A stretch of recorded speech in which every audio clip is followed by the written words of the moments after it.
In research, very important topic, review of literature. Review of literature has a great importance for your exam point of view, because in Raipur AIMS and Rishikesh AIMS they ask so many questions about review of literature. So let's begin our countdown, and the topic name is review of literature. Okay बच्चों, so in the review of literature, what is actual में review of literature की meaning क्या है? It's not definition, it is the meaning.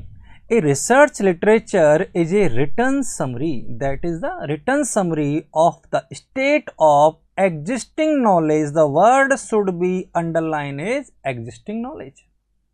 Existing knowledge का मतलब क्या है कि कोई भी चीज से रिलेटेड जो प्रीवियस इंफॉर्मेशन है, जो पहले की इंफॉर्मेशन है, वो हमारे लिए रिव्यू ऑफ लिटरेचर है. सपोज करो आप कुछ करना चाहते हो, किसी भी टॉपिक के ऊपर आप रिसर्च करना चाहते हो. सपोज एग्जांपल आप हैंड वॉशिंग ही ले लीजिए. क्या ले लीजिए बच्चे? Hand washing. Why I am giving example now this days about hand washing?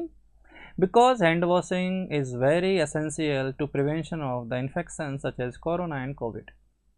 Clear है? So that's why I am using again and again example of hand washing. तो आप सपोज करो कोई रिसर्च करना चाहते हो हैंड वॉशिंग से related. तो हैंड वॉशिंग ऐसा तो है नहीं कि फर्स्ट टाइम इसके बारे में कोई रिसर्च हो रहा हो. हैंड वॉशिंग के बारे में कई बार रिसर्च हो चुके हैं पहले, अलग अलग एस्पेक्ट से. तो जो पुराना सारा चीज़ है, एग्जिस्टिंग नॉलेज है, इससे रिलेटेड जो प्रीवियस नॉलेज है, वो हमारे लिए वर्क करेगी as a review of literature. क्या वर्क करेगी? Review of literature. समझ में आ रहा है ना? तो the state of existing knowledge on research problem. मेरी प्रॉब्लम किससे रिलेटेड है? हैंड वॉशिंग से. तो हैंड वॉशिंग से रिलेटेड जितनी भी प्रीवियस एग्जिस्टिंग नॉलेज है, that is work a review of literature in my research. जब मैं रिसर्च कर रहा हूँ, that time it is work as a ROL, review of literature for my research. Clear बच्चों? तो that is the basic information of review literature. आपने कहा जैसे कि आपके पास ऑलरेडी जो previous related word is very important, related information है. जो भी आपके पास प्रीवियसली रिलेटेड इंफॉर्मेशन है, वही आपके लिए कहलाएगा review of literature. That is very important. Previous knowledge कहलाता है review of literature. Good. Then the task of reviewing research literature. अगर मैं कहूँ आपसे कि sir I have to make my review of literature, मुझे बनाना है review of literature chapter number 2. आपको ये पता होना चाहिए कि रिसर्च के अंदर, थीसिस के अंदर रिव्यू ऑफ लिटरेचर का जो चैप्टर होता है, दैट इज चैप्टर नंबर 2. वो अलग अलग यूनिवर्सिटी पर डिपेंड करता है. कहीं इसको थर्ड चैप्टर में भी काउंट कर लेते हैं, कहीं इसको सेकंड चैप्टर ही मानते हैं. सो बस ideally that is include in the second chapter. The chapter name is review of literature. अगर आप रिव्यू ऑफ लिटरेचर बनाना चाहते हो, तो कुछ बातें आपको बहुत जल्दी समझ लेनी चाहिए कि आप कैसे बना सकते हो. तो आपको अगर बनाना है, तो सबसे पहले आप ये देखिए कि आपको टॉपिक क्या था और आपको किसके बारे में डाटा चाहिए था. तो सबसे पहले आप अपनी प्रॉब्लम स्टेटमेंट को पहचानो कि ये प्रॉब्लम स्टेटमेंट किसके ऊपर है. सपोज करो थैलेसीमिया के ऊपर है. किसके ऊपर बच्चे? थैलेसीमिया या सिकल सेल एनीमिया या सिस्टिक फाइब्रोसिस, जो भी टॉपिक है. सपोज चलो मान लो आपकी जो प्रॉब्लम है, दैट इज आप कर रहे हो रिसर्च किसके ऊपर? सिस्टिक फाइब्रोसिस के ऊपर. तो सिस्टिक फाइब्रोसिस को आपने पहचाना और ये देखा कि मुझे किसके बारे में लेना है कलेक्शन डाटा, पुराना वाला, that is cystic fibrosis. Selection. फिर आपने क्या किया? उसका सिलेक्शन, कि मुझे ये भी चाहिए, मुझे वो भी चाहिए, फिर मुझे सब चाहिए. तो मैंने जो जो टॉपिक मिला किससे रिलेटेड, पर शर्त है किससे रिलेटेड? सिस्टिक फाइब्रोसिस से रिलेटेड. वो मैंने पहचान लिया, फिर मैंने उसको ले भी लिया. क्लियर है? लेने के बाद मैंने उसका क्या किया? एनालिसिस. क्या किया? उसका एनालिसिस, कि इसमें से कौन सा रखना सही है, कौन सा मेरे लिए डायरेक्ट काम में नहीं आ रहा. अब आपने 200 ले लिए. सपोज करो आपने 200 डाटा ले लिया रिव्यू लिटरेचर का. आप 200 नहीं लिख सकते ना. तो 200 में से आप ये देखो कि कौन सा बेस्ट सूटेबल हो रहा है आपकी रिसर्च में. तो 50 हो रहे होंगे, 40 हो रहे होंगे, 50, 30 and more than 60 also is there. So that is very very important कि जो आपने सेलेक्ट किया है, ये वो सब आपका रिव्यू लिटरेचर बन सकता है, बट बनेगा नहीं ना. बनेगा तो फिक्स लिमिटेड है जितना आपका बनना है. और उसके बाद जैसे हो जाए एनालिसिस, उसमें से आपने कुछ क्रिटिकल देखकर निकाल लिया कि ये सही है और ये वो गलत है, और एनालिसिस के बाद जब सब कुछ कन्फर्म है then return the review of literature, और फिर आप इसे क्या करना, रिव्यू ऑफ लिटरेचर में लिख देना that the information that is the information on topic, जो भी उस टॉपिक से रिलेटेड आपको डाटा मिला है। तो आपने कहा सर जैसे सबसे पहले पहचानना होता है, फिर सिलेक्शन करना होता है, फिर एनालिसिस करना होता है, then we have to go for the return of review of literature, फिर हम लिख सकते हैं किसका, रिव्यू ऑफ लिटरेचर को। क्लियर बच्चों? तो that is the only introduction of review of literature. आपने कहा बेसिक कुछ समझ में आ रहा है क्या? आपने कहा सर इतना समझ में आया मुझे कि अगर मैं कोई रिसर्च करना चाहता हूं तो मेरे प्रॉब्लम से रिलेटेड जो भी पहले का डाटा है, जो पहले रिसर्च हो चुकी हैं, जो पहले के आर्टिकल छप चुके हैं, जो पहले की बुक्स में लिखा हुआ है, वो सब मेरे लिए रिव्यू ऑफ लिटरेचर कहलाएगा। समझ आ रहा है बच्चे? Good. So next one we discuss about that the definition. तो डेफिनेशन को एक बार देख लेते हैं कि डेफिनेशन क्या कहना चाह रहा है बच्चे। तो literature review is defined as broad, एक एक वर्ड को लेके चलेंगे, that is very important because मैंने बता चुका हूं एग्जाम में बहुत ज़्यादा पूछते हैं इसको। तो आपने कहा it defined as the broad, ये काफ़ी ब्रॉड होता है, इसका जो एरिया है काफ़ी ब्रॉड होता है, because all the topic related with my topic will be consider the review of literature for मी। तो आपको ये किताबों में मिलेगा, ये जर्नल्स में। अब एग्जाम्पल के तौर पर देखो, हर बात को समझना। एग्जाम्पल के तौर पर हैंड वॉशिंग से रिलेटेड जानकारी, हैंड वॉशिंग से रिलेटेड जानकारी आपको बुक्स में मिल जाएगा, ठीक है, आपको मैनुअल्स में मिल जाएगा, आपको जर्नल्स में मिल जाएगा, ठीक है बच्चों, आपको वीडियो में मिल जाएंगे, आपको इसके ऑडियो भी मिल जाएंगे। बहुत सारी इंफॉर्मेशन जो है वो सब किस में जाएगी बच्चे, दैट रिव्यू ऑफ लिटरेचर। तो इसका जो एरिया है वो कैसा हो गया, आंसर इज ब्रॉड, आपको बहुत जगह से लेना पड़ेगा, ठीक है सर। कॉम्प्रिहेंसिव मीन्स कंप्लीट, आपको जो भी ऐसे लेना जो आपको समझ में आए, कॉम्प्रिहेंसिव मीन्स आप जो समझ सको, इजीली लगे आपको। तो आपने कहा ठीक है, ब्रॉड होना चाहिए, समझ में आने लायक होना चाहिए, ऐसा कोई अफलातून मत बना देना दैट वी कैन, जब हमें ही समझ में नहीं आएगा, if we are not able to understand then how we can explain to the guide और the sample and the other population. Then in depth, very important, आपको जो क्या लेना है बच्चे, आपको जो रिव्यू लेना है वो इन डेप्थ होता है कि उससे रिलेटेड जितनी भी बेसिक इंफॉर्मेशन है वो आपको पास होना बहुत ज़रूरी है। सिस्टमेटिक, बिल्कुल सिस्टमेटिक है, जब भी रिव्यू ऑफ लिटरेचर लिखा जाता है तो that is very important, it should be alphabetical और it should be chronological. Alphabetical means जिसने वो रिसर्च की है, मैं समझा देता हूँ एक बार आपको कि आपने कहा what do you mean bye sir alphabetical. Alphabetical का मतलब क्या है सर? अल्फ़ाबेटिकल का मतलब है कि जो जिसने रिसर्च की है उसका नाम तो होगा, हाँ या ना, उसका नाम होगा, और उसने जब ये रिसर्च की वो ईयर्स लिखी होगी। समझ में आ रहा है? सपोज करो कि रिसर्च करने वाले व्यक्ति का नाम है पीयूष, क्लियर है, और उसने ये रिसर्च की थी 1993 में, क्लियर है क्या बच्चे? एक पीयूष नाम का व्यक्ति है, उसने रिसर्च की थी कि हैंड वॉशिंग के बारे में 1993 में, क्लियर है। उसके बाद फिर एक अलग रिसर्च की रॉबिन ने, और रॉबिन ने जो रिसर्च की वो की 1998 में, क्लियर है। अब आप ये देखो व्हाट यू वांट टू, आपको ईयर नेम के अकॉर्डिंग लिखना है या आपको ईयर वाइज लिखना है, क्योंकि अगर आपको नेम के अकॉर्डिंग लिखना है तो ये पहले आएगा, क्लियर है, और ईयर के हिसाब से लिखना है तो भी ये पहले आएगा, पर अगर सपोज ये 1991 होता तो फिर भी ये ईयर के हिसाब से ये पहले आता। तो आप जो भी लिख रहे हो दैट शुड बी या तो अल्फ़ाबेटिकली लिख लेना फॉर्मेट के अंदर, या फिर आप क्या लिखना क्रोनोलॉजिकली, पर हमेशा फॉर्मेट ही फॉलो करना चाहिए। क्लियर बच्चों? गुड। सो आपने कहा ठीक है सर, और बताओ क्रिटिकल रिव्यू। आपने कहा कि आप जब भी रिव्यू लिखो तो उसका एक बार एनालिसिस बहुत ज़रूरी है। मैंने अभी बताया था, आप बहुत सारा इकट्ठा कर लेते हो और उतना आप लिख नहीं सकते हो, तो आपको उसका क्रिटिकल एनालिसिस करना बहुत ज़रूरी है। और क्रिटिकली एनालिसिस किसका करना है? Scholarly publication. स्कॉलरली, इस वर्ड को समझने की कोशिश करो, what do you mean bye scholarly publish. Scholarly publication का मतलब होता है बच्चे स्कॉलरली लिटरेचर या पब्लिकेशन का मतलब दैट कैन पब्लिश्ड और unpublished data based on literature. Literature से रिलेटेड जो पब्लिश्ड है, अनपब्लिश्ड है, आपने कहा सर पब्लिश तो मिल जाएगा, अनपब्लिश कहाँ से मिलेगा? Okay, very nice question. Publish तो हमको बुक्स में मिल जाता है, जर्नल्स में मिल जाता है, रिसर्च में मिल जाते हैं लोगों का, देन वहाँ हमें अनपब्लिश कहाँ से मिलेगा? क्लियर है? सपोज करो कि टोटल इंडिया में एक साल में लगभग, मैं राउंड फिगर में बात कर रहा हूँ, तो 10,000 से ज़्यादा MSc पास आउट होते हैं, मोर देन 10,000 MSc वाले पास आउट होते हैं, और हर MSc वाले को कंपलसरी होता है थीसिस करना। क्लियर बच्चे? तो जब वो थीसिस करते हैं तो आप भी जानते हो इतनी सारी थीसिस को पब्लिश करना हर ईयर पॉसिबल नहीं है, क्योंकि लिमिटेड जर्नल्स हैं हमारे पास। तो अगर मैं बात करूं कि ये थीसिस पब्लिश नहीं हो रही हैं, तो फिर ये जा कहाँ रही हैं? ये जाती हैं उस कॉलेज की लाइब्रेरी में। कहाँ जाती हैं? लाइब्रेरी में।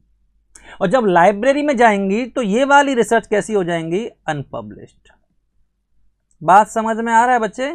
तो आपको अगर पब्लिश मिल जाए ठीक है, नहीं मिल रहा तो you have to go for the college to college and try to access their library for the collection of the review of literature from the unpublished source, जो पब्लिश नहीं हुए हैं। That is very important.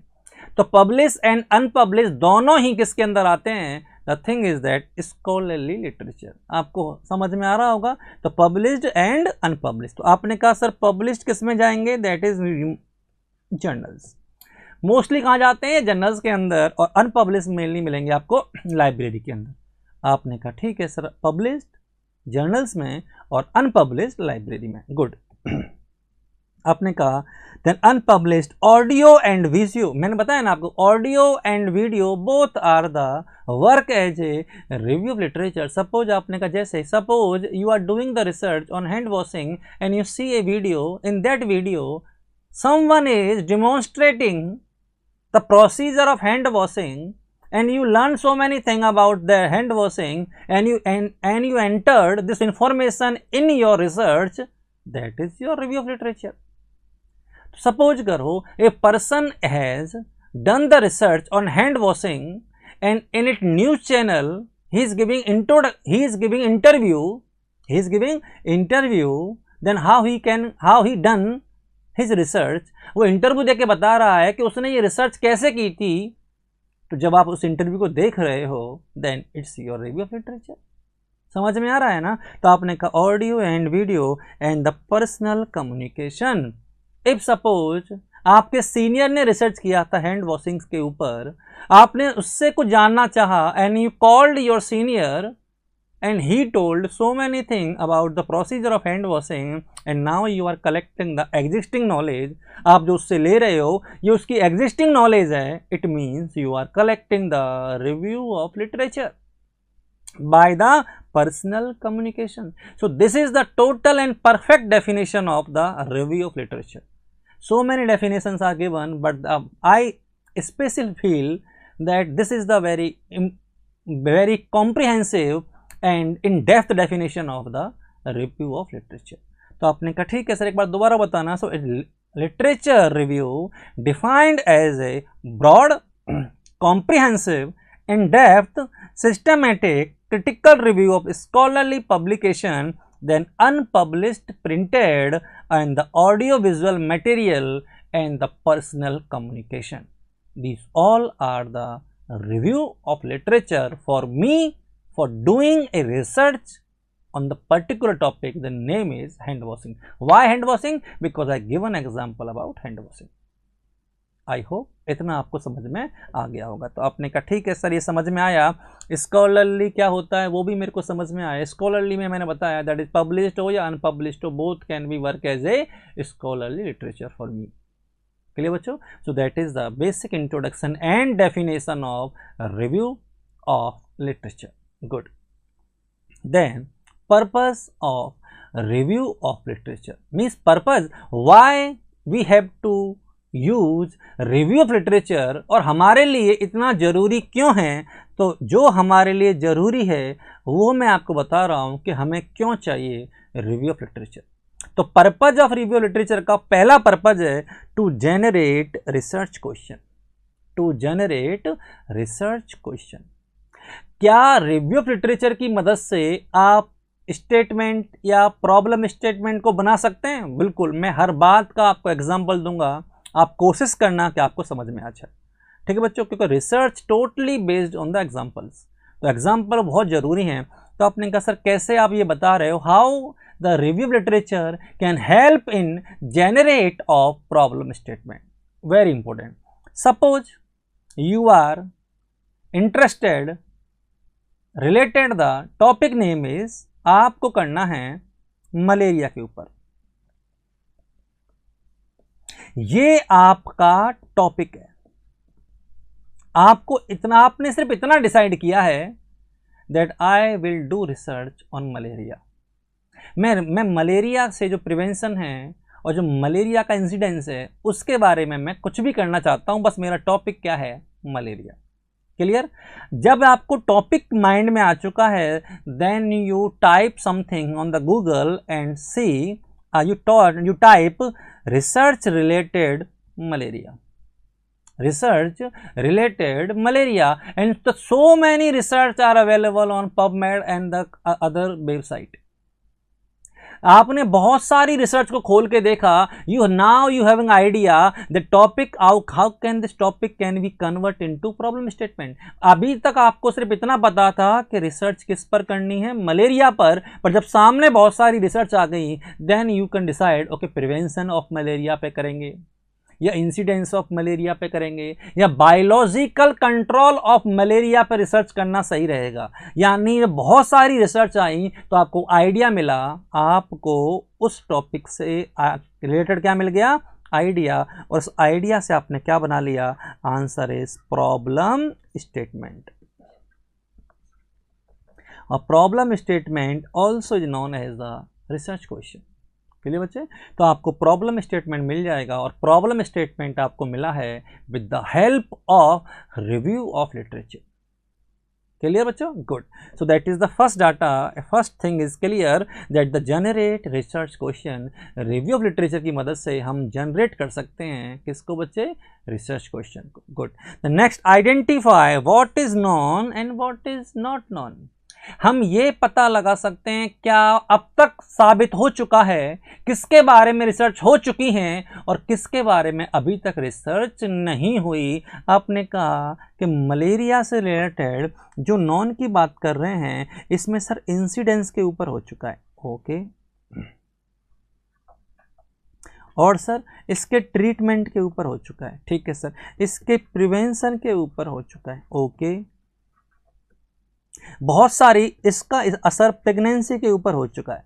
ये सब research हो चुकी है, ये सब रिसर्च हो चुकी हैं, बट आपने देखा कि अभी सर इसका बायोलॉजिकल कंट्रोल के ऊपर रिसर्च नहीं हुई। So let's begin the research on the biological control. So why? Because the malaria is a topic and related to the biological control. The statement आपने कैसे बनेगा सर, मैं बना देता हूँ। आपने कहा a study to assess the effectiveness of biological control measure in malaria in selected rural area of Jaipur city। दोबारा बोल देता हूं, ध्यान सुनना, मैंने इससे क्या बना दिया, रिसर्च क्वेश्चन। कैसे बनाया सर, मैंने कहा a study to assess the effectiveness of biological control measure in malaria in rural area of Jaipur city, rural area of Jaipur. ये जो आप बना रहे हो that is the problem statement. और आपने कैसे बनाया, आपको ये आइडिया आया रिव्यू ऑफ लिटरेचर से कि ये तो हो चुका है, इसको रहने देते हैं, ये नहीं हुआ इसके ऊपर कर लेते हैं। आपकी चॉइस है, आपको ये करना है या ये करना है। दोनों आपके सामने हैं, जो हो चुके हैं वो भी और जो अभी तक नहीं हुए वो भी। आई होप समझ में आ रहा होगा। सो that is the purpose number 2 of review of literature. Good. The next condition is to define ethical implication of similar study. Ethical implication, ethics. एक बात मैं बता दूं, एथिक्स एक अलग से चैप्टर है, हम पढ़ेंगे रिसर्च के अंदर, फिर भी थोड़ा सा मैं एक आइडिया दे देता हूं। एथिक्स यानी मॉरल प्रिंसिपल।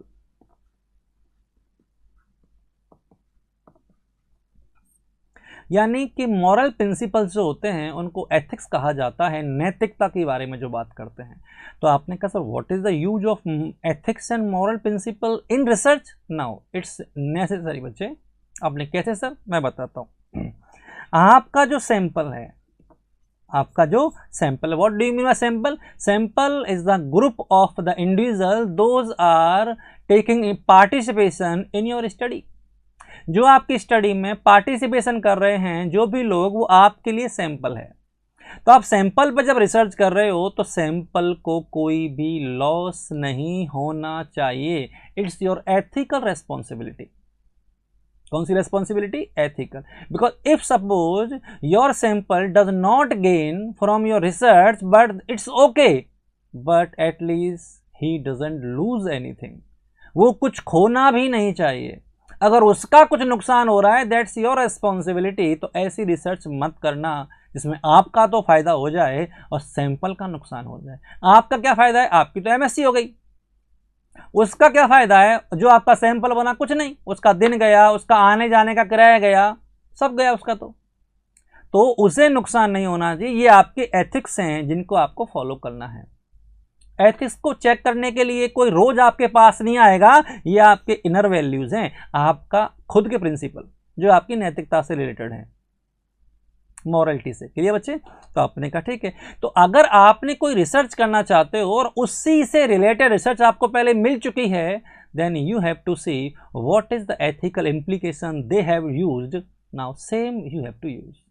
उन्होंने जो एथिकल तरीके से इसको क्लियरिफाई किया था, because the research is underwent the scanner of ethical committee। Legally क्या होता है? लीगली क्या मतलब आप ये जानते हो कि जो यूनिवर्सिटी होती है वो एक एथिकल कमेटी को अपॉइंट करती है जो ये देखता है कि आपकी रिसर्च से सैंपल को नुकसान तो नहीं हो रहा। तो वो स्कैन करते हैं, अगर उनको कुछ डाउट लगता है then they cancel your statement and research. इसीलिए बच्चों ये बात बिल्कुल समझ लेना आप, जो मैं कह रहा हूं कि अगर आपको कोई टॉपिक मिला है और आपको उस टॉपिक से रिलेटेड रिव्यू मिला है, तो उस रिव्यू में जो भी एथिकल इम्प्लीकेशन है आप उनको यूज कर सकते हो। दैट इज वेरी गुड, जिससे आपका इस रिसर्च को कैंसिल होने का जो प्रोबेबिलिटी है वो कम हो जाए। Because you can justify your statement. आप ही को जस्टिफाई करना है कमेटी के सामने कि सर आप स्टेटमेंट क्यों ले रहे हो और इस स्टेटमेंट से क्या फ़ायदा है सैंपल को। तो आप जो प्रीवियस स्टडी है उसकी फाइंडिंग्स को लेकर आप एथिकल क्लियर कर सकते हो। That is the very important to identify guide to use in research problem. In my previous class of introduction of research I told you that research need experience. याद है? Research need experience means research जो है वो experience की तरह काम करती है। आपको एक्सपीरियंस होना चाहिए रिसर्च का। तो अगर आपको एक्सपीरियंस नहीं है तो आपको यूनिवर्सिटी क्या प्रोवाइड करती है? गाइड। क्या प्रोवाइड करती है बच्चे? गाइड। आपको जो गाइड दिया गया है वो आपको बताएगा कि कौन सा स्टेप कैसे करना है। Suppose in any condition guide is not available. कई बार गाइड नहीं मिलता है और गाइड रूड होता है, वो ढंग से आपसे बात नहीं करता है और आप उससे बार बार कॉल करने में, पूछने में आपको प्रॉब्लम होती है। Then you have to use the review of literature as your guide. आपने कहा ये क्या बोल रहे हो सर आप? बिल्कुल, आई am saying 100% truth.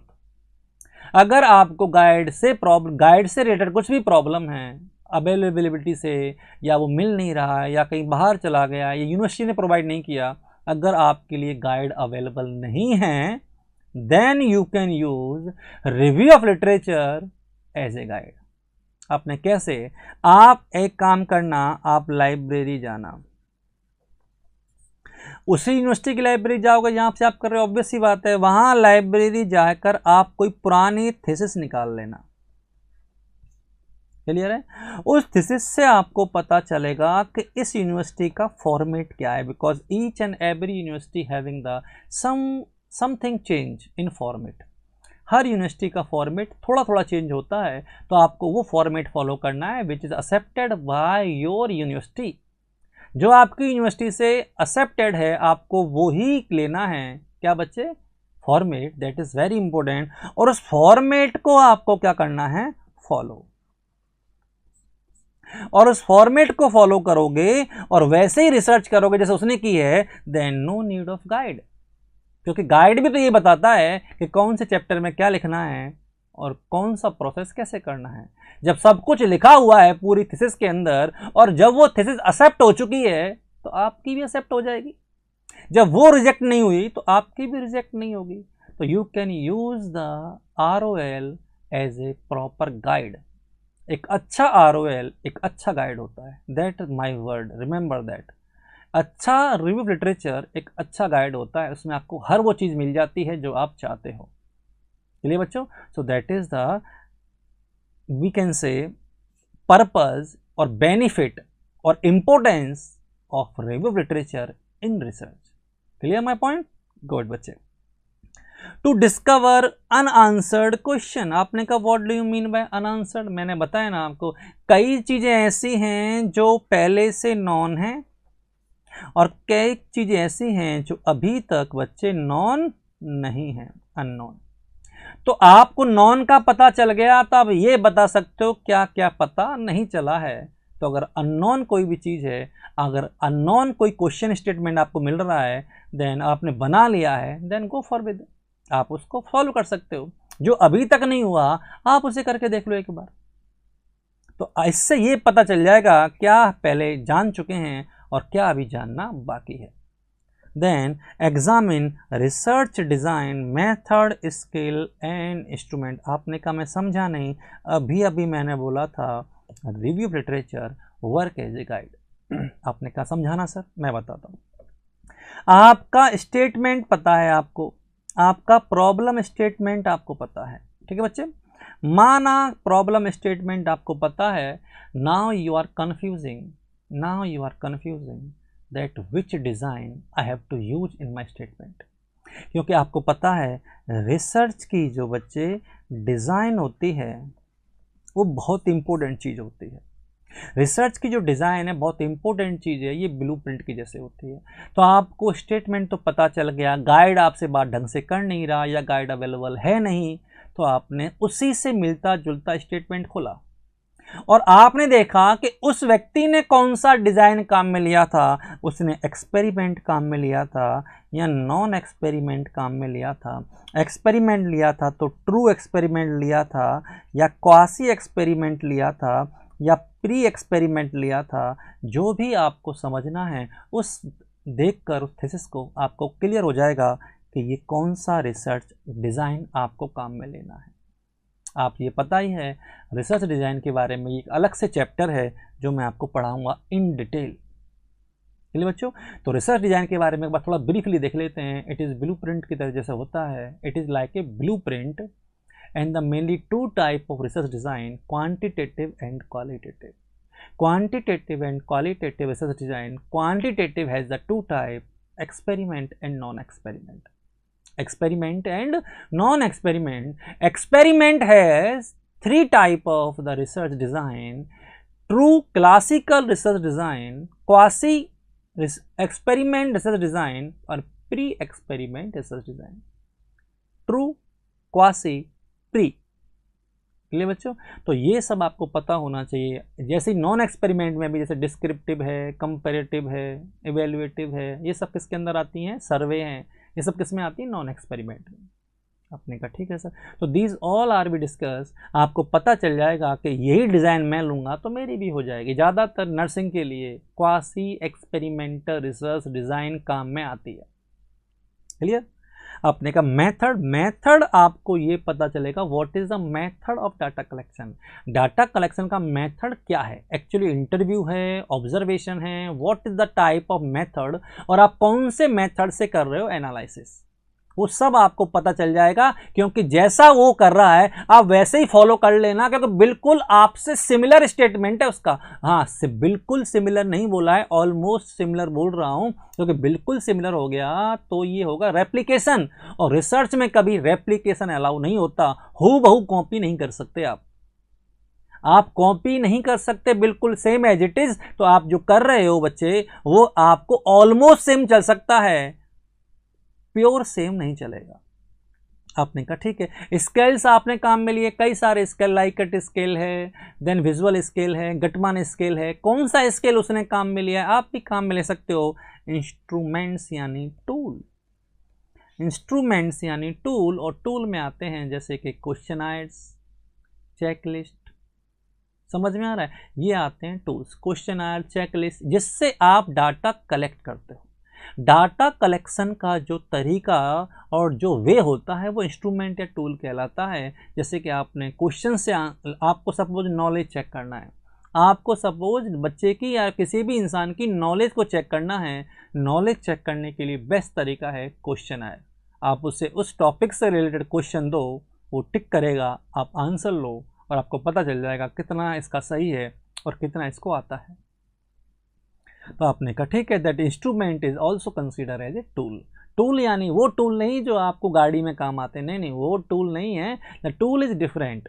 The tool is known as research tool, जिनकी मदद से आप अपनी रिसर्च पूरा करते हो।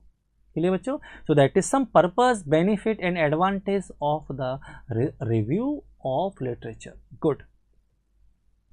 To identify a study of replication, I told you बच्चे replication allow नहीं है।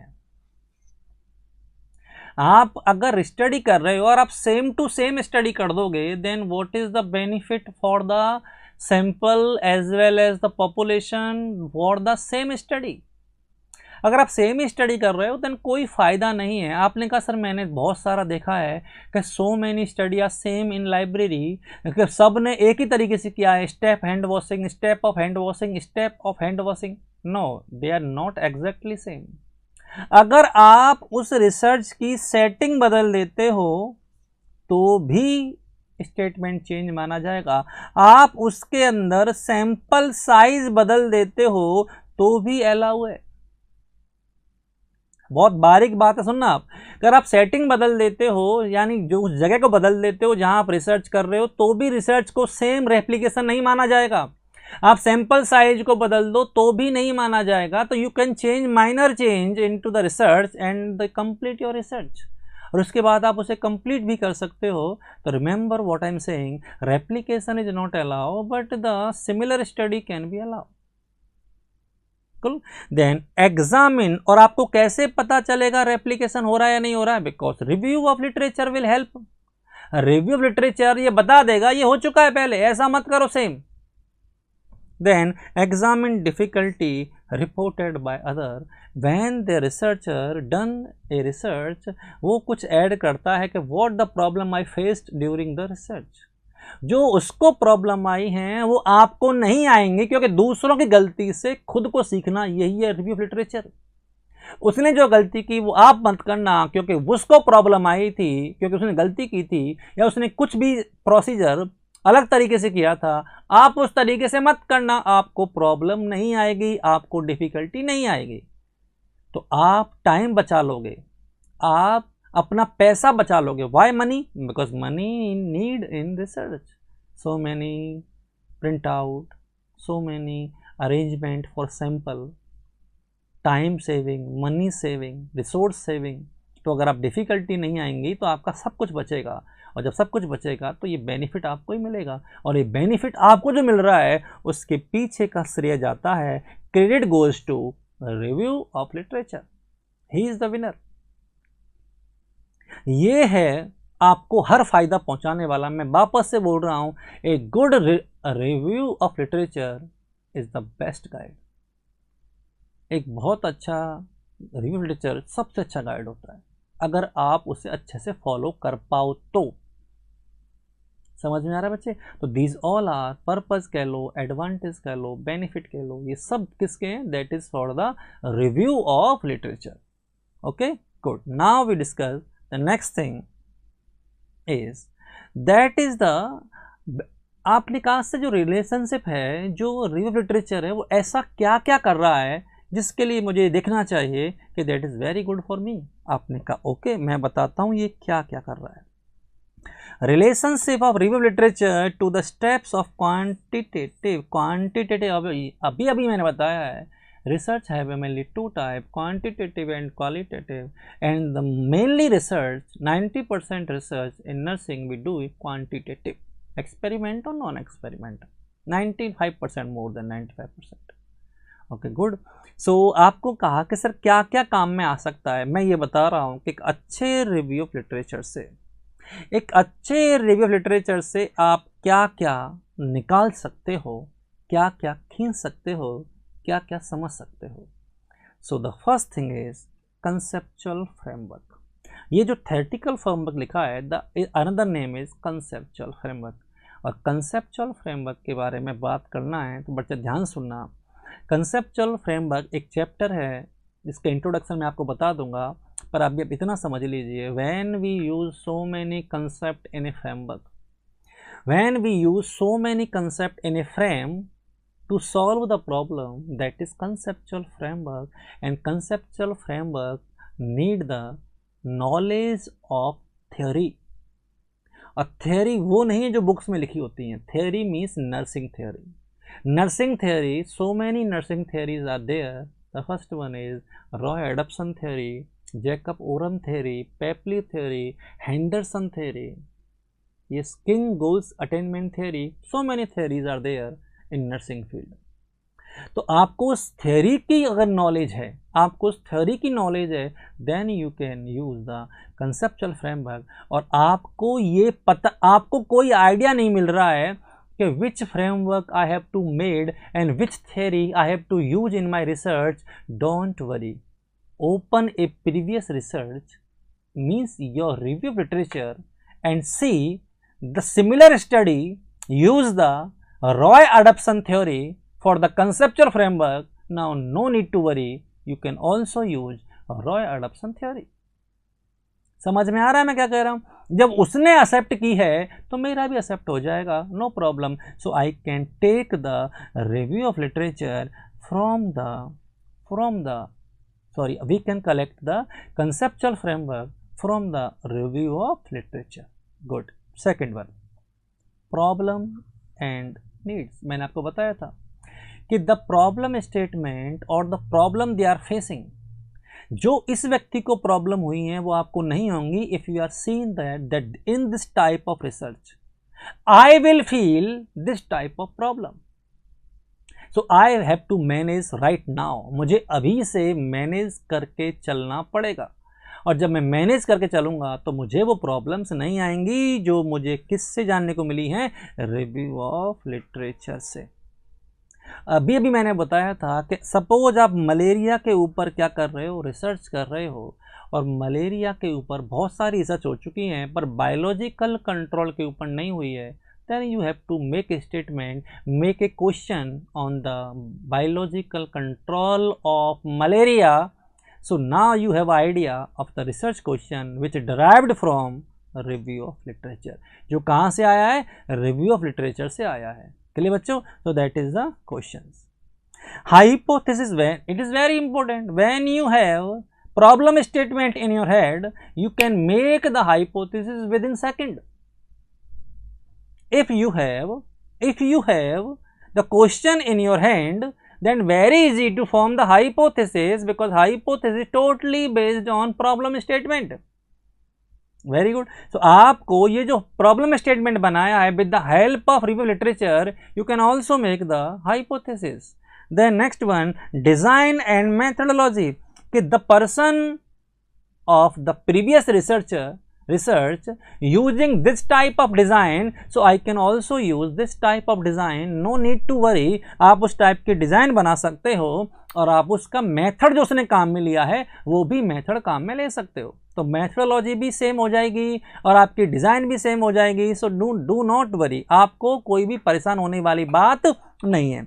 फाइंडिंग्स, बिल्कुल जो उसकी फाइंडिंग्स हैं वो आपको काम आएंगी। The findings is help in your research implication, और उसकी जो इम्प्लीकेशन है, how they use the research, उसने रिसर्च में क्या क्या चीज़ें यूज की हैं वो भी आपको आइडिया देंगी। And then recommendation means recommendation क्या होता है, दैट इज़ वेरी इंपॉर्टेंट। एक चैप्टर, लास्ट चैप्टर होता है चैप्टर नंबर 6,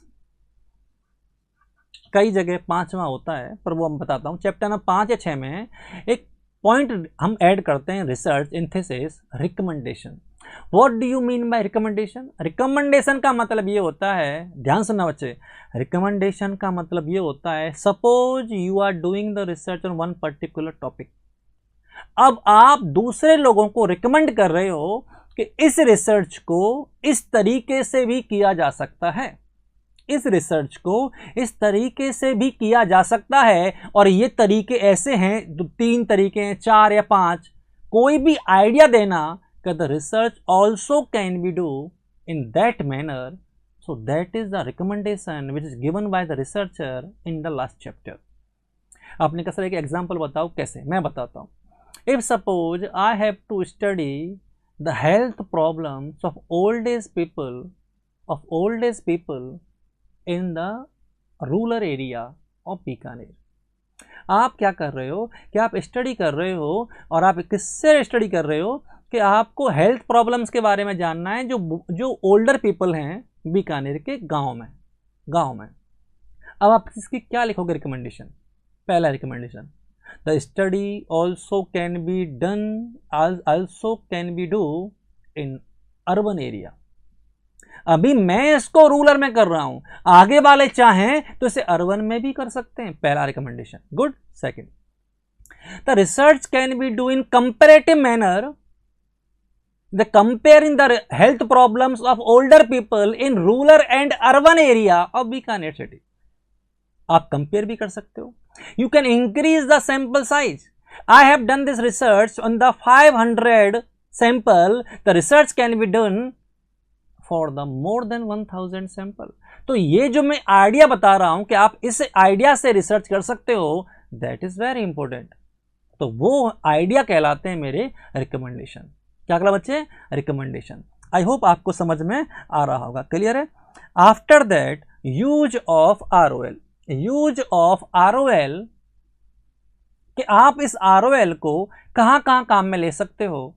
तो ROL को काम में लेने का, ROL को जो हम काम में ले रहे हैं, दैट इज द, पहला है रिसर्च पर्पस।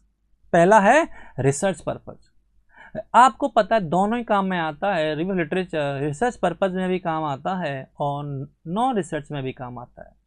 रिसर्च के तो मैं अभी आपको बताता आ रहा हूँ, बहुत सारे पर्पस बताए मैंने आपको, वो एक बार मैं वापस से रिपीट कर देता हूँ, आपको इजीली याद आ जाएगा कि सबसे पहले रिसर्च का पर्पज है कंपेयर करना है फाइंडिंग्स को, कि उनकी ये फाइंडिंग आई थी, मेरी ये फाइंडिंग आई है, मेरी फाइंडिंग उनकी फाइंडिंग से सेम आई है या अलग आई है। तो मैं अपनी रिसर्च को कंपेयर कर सकता हूँ, अपनी रिसर्च को कंपेयर कर सकता हूँ किसके साथ? That is for the which one बच्चे? Answer is previous research. Then it used as a source of data. आपको जो डाटा ले रहे हो वो भी आप कहाँ से ले रहे हो? रिव्यू ऑफ लिटरेचर से। तो वो जो डाटा आप ले रहे हो रिव्यू ऑफ लिटरेचर से, दैट इज वेरी इंपॉर्टेंट। तो वो भी आपके काम में आना है, तो आप उसे अपने रिसर्च में काम में लोगे। It means the benefit of review literature in your research. Good. Then it used in finding and interpretation of data. तो आप फाइंडिंग का पता लगाते हैं और उसको पहचानते हैं। इंटरप्रिटेशन मीन्स उसको ढंग से पहचानना, उसकी वैल्यू को निकालना। आफ्टर एनालिसिस के बाद जो उसका रिजल्ट निकलता है, that is your interpretation. After analysis, the result of analysis is known as the interpretation. Then use to recommendation, मैंने अभी बताई है आपको बहुत सारी रिकमेंडेशन के बारे में कि आप इस रिसर्च को और किस तरीके से कर सकते थे। तो कोई आपको रिकमेंडेशन दे रहा है, that it's very essential to frame a question. ये बहुत आवश्यक है आपके रिसर्च क्वेश्चन को बनाने के लिए। क्लियर है? तो रिकमेंडेशन भी क्लियर हो जाती हैं। Then after non research purpose, तो जो नॉन रिसर्च पर्पज है उसमें कौन कौन से पर्पज आएंगे? सबसे पहले एजुकेशनल यूज ऑफ स्टूडेंट्स के लिए आप रिव्यू ऑफ लिटरेचर का क्या यूज है? उनके लिए जो रिसर्च नहीं कर रहे हैं, आप तो रिसर्च कर रहे थे, ये उनके लिए क्या फ़ायदा है?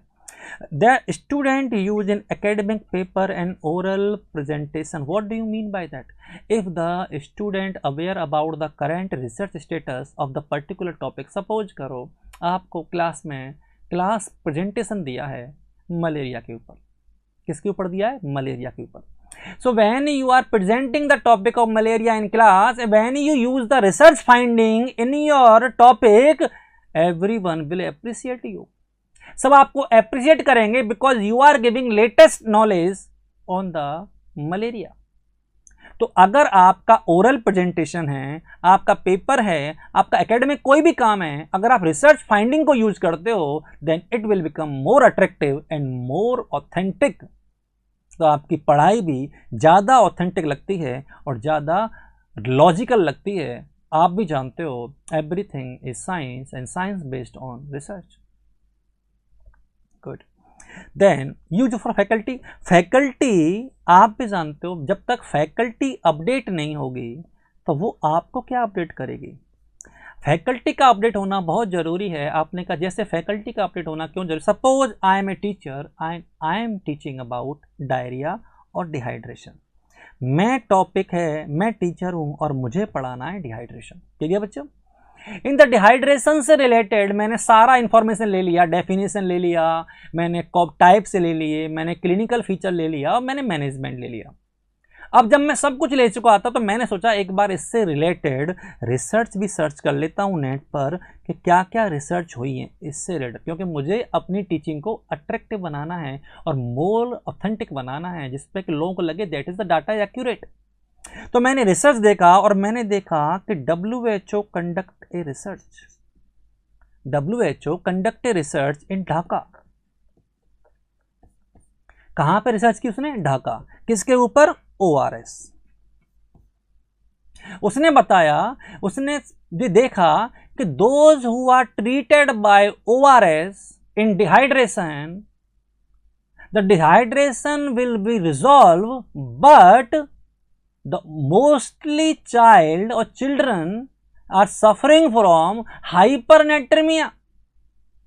इसका मतलब ये हुआ कि वो जो बच्चे हैं जिनको डिहाइड्रेशन था वो ठीक तो हो गए डिहाइड्रेशन से, पर उनको ज़्यादातर में सोडियम की कंसंट्रेशन ज़्यादा हो गई. It means something extra in ORS. Then the WHO change the composition of ORS. और ये बात बुक्स में लिखा हुआ नहीं है because that is the research.